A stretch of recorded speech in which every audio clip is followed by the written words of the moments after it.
যাত্রাবাড়িতে আবারও হাসনাত আব্দুল্লাহকে গাড়ি চাপা দিয়ে হত্যা চেষ্টার অভিযোগ।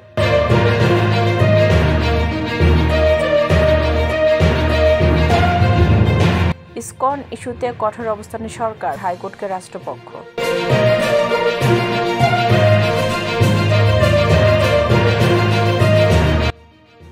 অ্যাটর্নি জেনারেল, বিএনপির সিনিয়র আইনজীবী ও প্রধান বিচারপতির রুদ্ধদ্বার বৈঠক।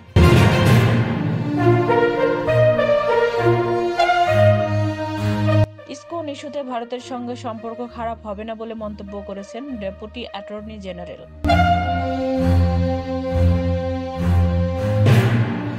মোদি, শেখ হাসিনা, ইসকন দেশের বিরুদ্ধে গভীর ষড়যন্ত্র শুরু করেছে বলে মন্তব্য করেছেন মাহমুদুর রহমান মান্না।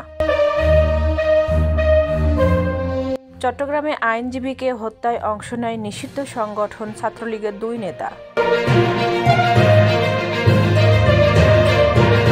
9 দফা দাবি আদায়ে সচিবালয়ের কর্মকর্তা কর্মচারীদের মহাসমাবেশের হুঁশিয়ারি।